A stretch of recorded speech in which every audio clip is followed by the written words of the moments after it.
Assalamualaikum warahmatullahi wabarakatuh. Halo Sobat Biologi, kembali lagi bersama saya Sandra Puspitasari. Nah, pada kesempatan kali ini saya akan membahas mengenai sistem gerak manusia. Nah, dalam sistem gerak manusia itu terbagi menjadi tiga, yaitu yang pertama adalah rangka, kedua sendi, dan ketiga adalah otot. Yuk kita bahas satu persatu. Nah, yang pertama adalah rangka. Apa sih yang disebut dengan rangka tubuh manusia? Nah, rangka adalah tempat menyimpan kalsium, fosfat, dan mineral lain yang dibutuhkan neuron dan otot untuk beraksi. Tulang juga berperan dalam pembentukan sel-sel darah merah, dan tubuh manusia sendiri terdiri dari 206 tulang dengan ukuran dan bentuk yang berbeda.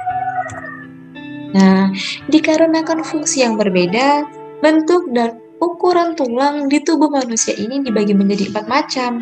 Yang pertama adalah tulang tak berbentuk atau tulang berbentuk tidak beraturan. Contohnya adalah tulang rahang bawah. Kemudian yang kedua adalah tulang pipa. Nah, contohnya seperti apa? Contohnya adalah tulang lengan atas. Yang ketiga adalah tulang pendek.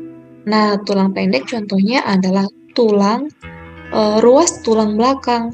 Kemudian yang keempat adalah tulang pipi, contohnya adalah tulang belikat. Lalu, berdasarkan anatominya, kerangka manusia dibedakan menjadi dua jenis loh.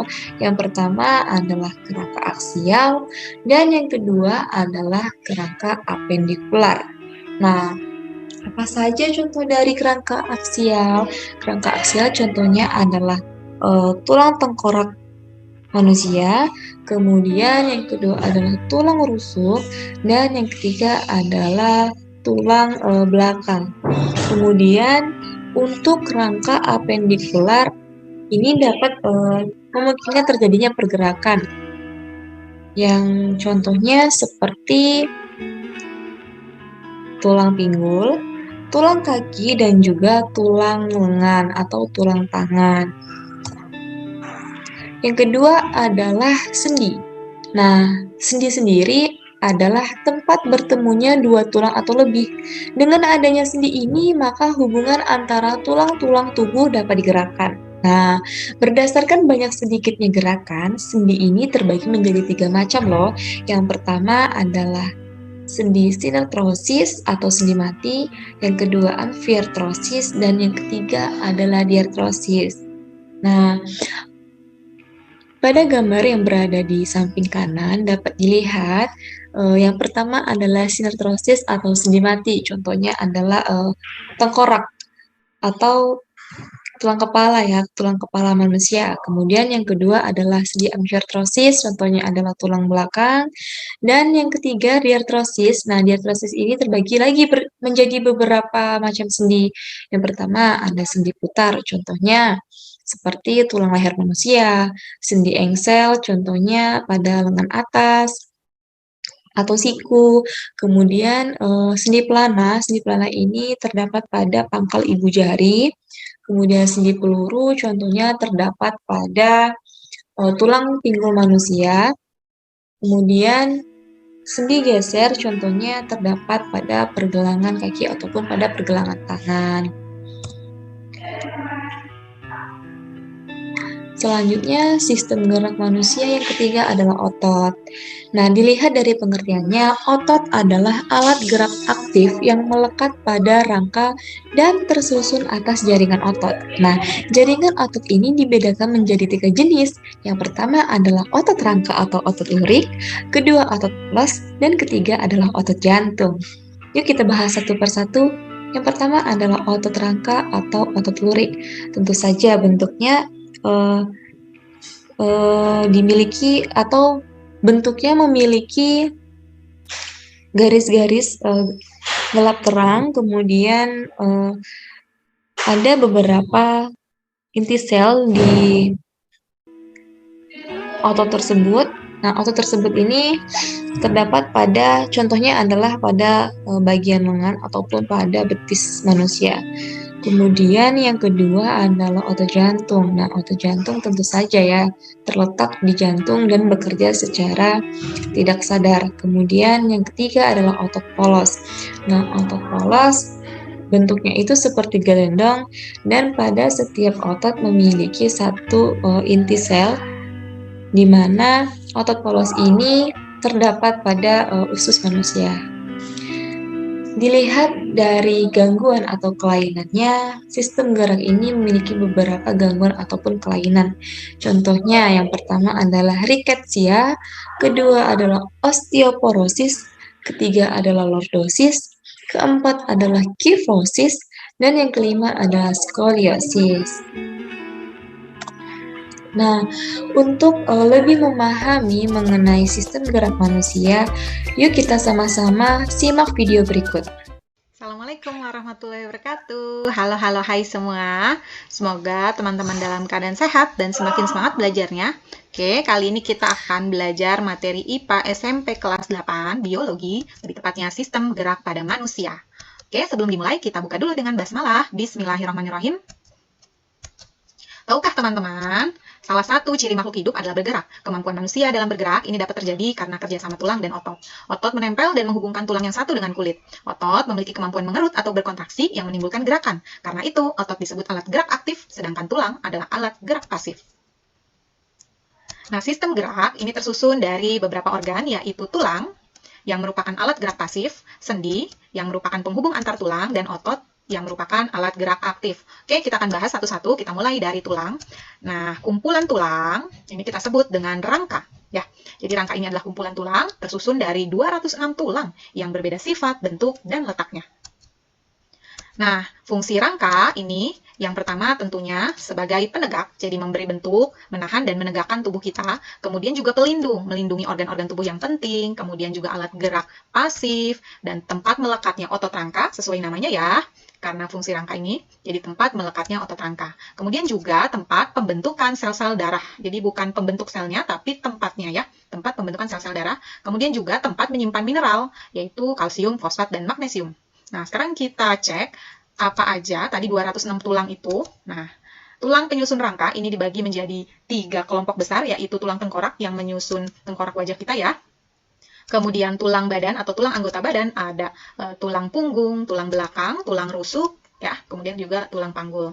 Nah, tulang alat gerak ini menyusun anggota gerak atas dan anggota gerak bawah yang terdiri dari lengan dan kaki kita. Nah, kemudian tulang juga bisa dibagi lagi berdasarkan kekerasannya, dibagi jadi 2, yaitu tulang keras atau bisa disebut dengan tulang. Kemudian tulang rawan atau bisa kita sebut juga dengan kartilago. Oke, kita akan bahas ciri-ciri atau yang membedakan tulang keras. Sekarang kita masuk ke persendian atau sendi ya. Jadi sendi ini adalah hubungan antara satu tulang dengan tulang lainnya atau disebut dengan artikulasi, persendian. Ada 3 jenis persendian, yaitu sendi mati, sinartrosis, sinfibrosis, sendi kaku, yaitu sinartrosis, sinkondrosis atau disebut juga amfiartrosis, dan sendi gerak, diartrosis. Nah, sesuai namanya, sendi mati ini sendi yang nggak bisa digerakkan. Tuh ya, misalkan hubungan antar tulang tengkorak. Nah, hubungan antar tulang tengkorak ini tidak bisa digerakkan. Kemudian ada tadi sendi kaku atau amfiartrosis, sesuai namanya juga, dia bisa bergerak tapi kaku gitu ya, jadi hanya sedikit bisa digerakkannya. Misalkan pada sendi pada tulang ruas belakang, sendi antar tulang rusuk dan tulang dada. Nah, kemudian yang ketiga, ini tadi namanya sendi gerak. Nah, sendi inilah yang banyak sehari-hari kita gunakan nih, karena sesuai namanya, ini membantu gerakan kita. Yang pertama namanya sendi peluru. Sesuai namanya, ini dapat bergerak ke segala arah, yaitu pada gelang bahu dan gelang panggul. Kemudian sendi engsel, seperti engsel pintu, gerakannya hanya satu arah, contohnya di lutut dan di siku. Kemudian sendi putar, nah gerakannya sesuai namanya juga berputar pada ruas tulang leher pertama dengan ruas tulang leher kedua. Jadi gerak berputar seperti kalau kita olahraga ya. Tuh, kalau lagi pemanasan kan leher kita diputar-putar. Kemudian sendi pelana, ini seperti pelana kuda, jadi geraknya 2 arah, samping kanan kiri atau atas bawah, ini pada ibu jari tangan. Nah, sebenarnya masih ada lagi, itu adalah yang umum. Ada juga beberapa literatur lain mencantumkan ada sendi geser. Jadi gerakannya hanya bergeser saja, seperti tampak pada gambar di sini, ya. Pada pergelangan kaki, kemudian sendi gulung di sini. Nah, yaitu pada pergelangan tangan, dekat hubungan antara pergelangan tangan dengan tulang-tulang jarinya. Oke, jadi ini contoh-contohnya.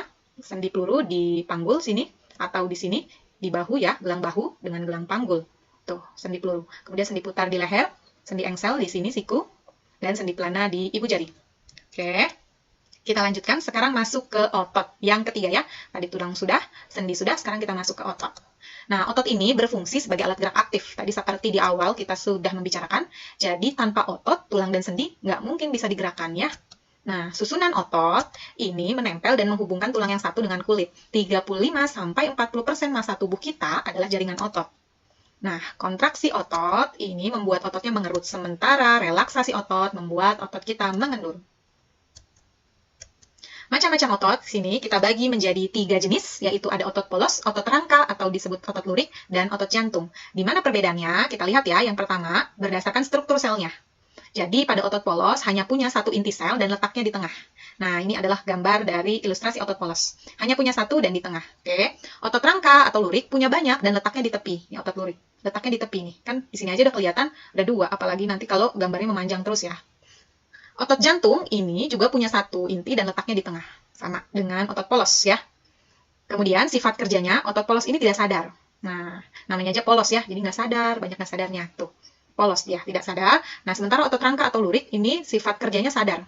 Otot jantung tidak sadar. Apa maksudnya? Jadi kalau otot rangka atau lurik, ini bekerja di bawah kesadaran kita, atau bisa kita atur. Contohnya, kita mengambil pulpen. Nah, yang bekerja adalah otot rangka atau otot lurik kita.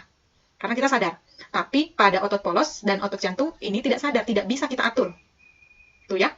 Contohnya apa? Nah, nanti kita akan lebih bahas pada letaknya. Sekarang kita ke reaksi terhadap rangsang dulu. Otot polos, ini reaksi terhadap rangsangnya lambat. Otot rangka atau lurik cepat, sementara otot jantung juga lambat. Jadi, otot polos dengan otot jantung mirip nih. Kita lihat ya. Di struktur sel, sifat kerja, dan reaksi terhadap rangsang, dia punya ciri-ciri yang sama, otot polos dengan jantung. Bedanya di mana? Di letaknya. Sekarang kita bahas letaknya. Kalau otot polos ini terletak pada organ-organ tubuh ya, saluran tubuh seperti pembuluh darah, usus, kemudian di lambung. Nah, itu adalah otot polos. Itu kenapa dia tidak bisa kita atur. Bekerja di bawah kesadaran kita. Lambung kita misalkan ya, atau usus kita. Apakah kita bisa memerintahkan dia untuk berhenti bekerja? Nggak bisa. Usus, kamu coba berhenti untuk mengolah makanan saya, misalkan. Nah, itu nggak bisa, makanya disebutnya tidak sadar. Tuh. Sementara pada otot rangka atau lurik ini letaknya melekat pada rangka tubuh. Tadi rangka kita sudah tahu ya, kumpulan tulang. Jadi dia melekat pada tulang. Jadi kalau teman-teman makan paha ayam gitu ya, daging ayam, kemudian yang teman-teman makan itu adalah ototnya. Tuh, atau disebut dengan dagingnya. Tuh, itu adalah otot ya, yang melekat pada si tulang paha ayamnya itu. Nah, kalau otot jantung sesuai namanya, dia menyusun dinding jantung. Jadi otot ini khusus menyusun organ jantung. Tuh, makanya kenapa tadi sifat kerjanya juga tidak sadar, karena kita tidak bisa mengatur kerja jantung kita. Oke, itu bedanya ya. Dilihat dari gambarnya, tadi struktur selnya, sifat kerja, reaksi terhadap rangsang dan letak. Nah, sekian pembahasan yang dapat saya sampaikan. Sampai jumpa di kesempatan berikutnya. Wassalamualaikum warahmatullahi wabarakatuh.